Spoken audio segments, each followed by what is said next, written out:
What has Rachel Reeves done to number 11 Downing Street? It's a question sparking outrage as she embarks on a radical transformation of the Chancellor's official residence, one that seems more like an ideological purge than an office redecoration. Gone are the portraits of Britain's great prime ministers. Gone are the monarchs who shaped the nation, and in their place, abstract squiggles, eerie pandemic anxiety paintings, and feminist collage projects. This isn't just a revamp, it's an all-out rewriting of Britain's historical and cultural landscape. The move has left many stunned, with Reeves tearing down the stately portrait of David Lloyd George, the wartime leader who introduced the foundations of Britain's welfare state. Also removed was the bust of Benjamin Disraeli, a towering conservative figure, and even images of former kings, James I and James II, which had been installed by Rishi Sunak. Instead, the Chancellor has introduced a selection of contemporary pieces with a very specific theme: modern anxieties, feminism, and a rejection of traditional British heritage. One of the most striking new pieces is COVID Anxiety 5, Mask Disorder, by Donna Coleman, a distorted red-squiggled human head symbolizing the fears of the pandemic. Another, Misunderstood, presents an ominous black square surrounded by a swirling charcoal mist. Perhaps most on-brand for the Chancellor's vision is Portrait of a Woman, Invisible Virus, a collage made from cutouts of women's magazines, one of many pieces that cement Reeves's policy of only displaying art of a woman or by a woman. But the transformation doesn't stop at number 11. Next door, Keir Starmer has undertaken a similarly aggressive cultural shift at number 10. If Reeves's changes were shocking, Starmer's are nothing short of a historical erasure. The Prime Minister has removed portraits of Elizabeth I,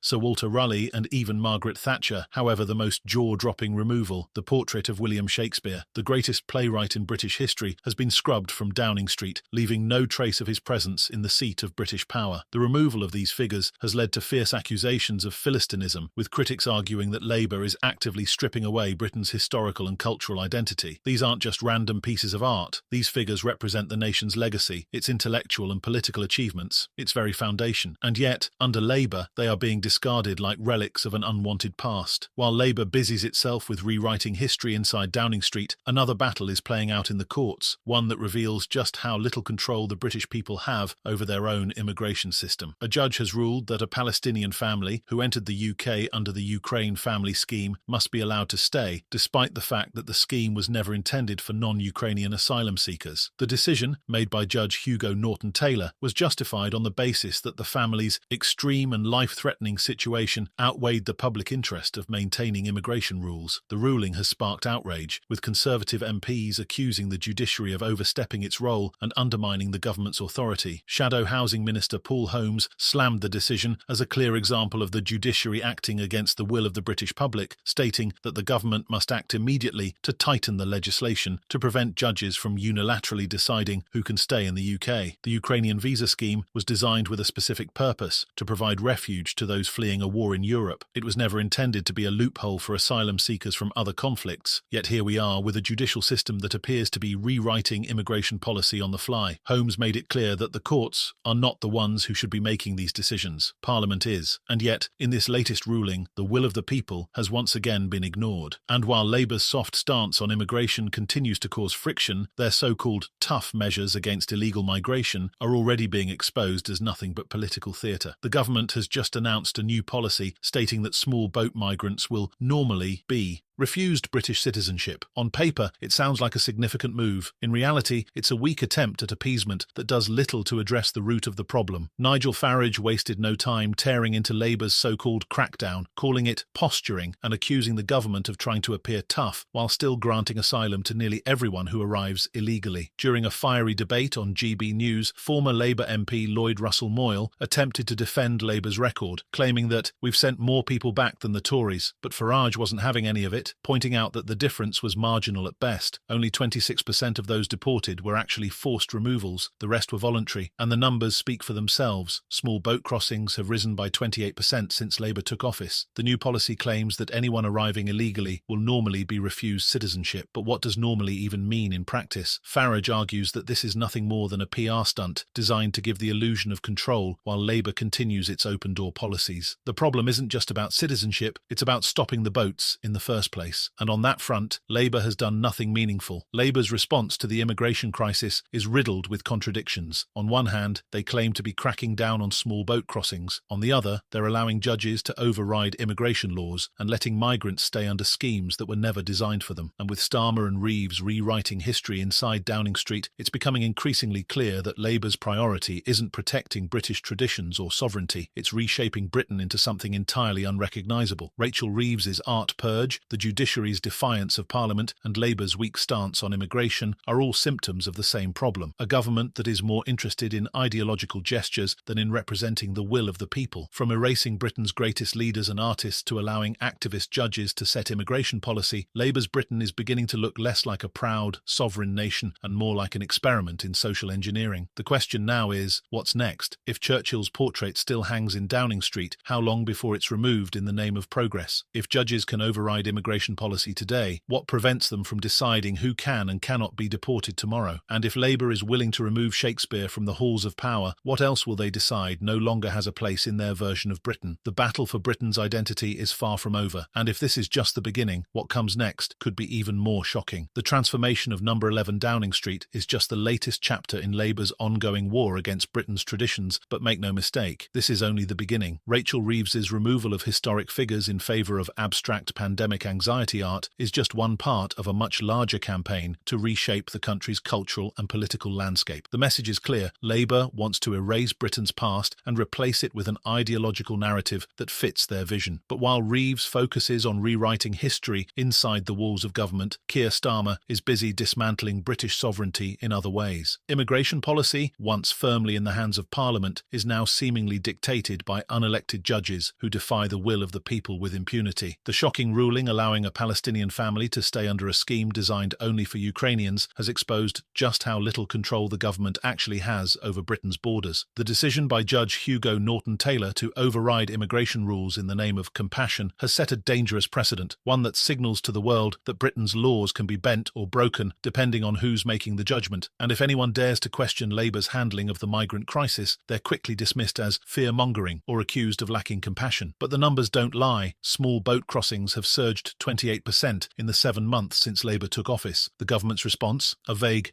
promise to normally refuse citizenship to illegal migrants, a policy so weak and ambiguous that even Nigel Farage was left speechless at its sheer emptiness. Farage, of course, wasted no time calling Labour out for their deception, branding their so-called crackdown as nothing more than political theatre. And he's right. Labour is trying to have it both ways, pretending to be tough on illegal migration while allowing activist judges and immigration lawyers to dictate who gets to stay. It's a strategy designed to deceive the British public, but the cracks in their facade are already starting to show, with number 10 and number 11 undergoing a radical transformation, with Britain's borders increasingly controlled by an activist judiciary, and with Labour engaging in an ideological war against the country's traditions. The question remains, what's next? How far will they go? If the portraits of Shakespeare, Elizabeth I, and Disraeli are gone today, will Churchill be next? If judges can defy Parliament on immigration now, will they soon be making the laws themselves? The battle for Britain's identity is well underway, and Labour is playing for keeps.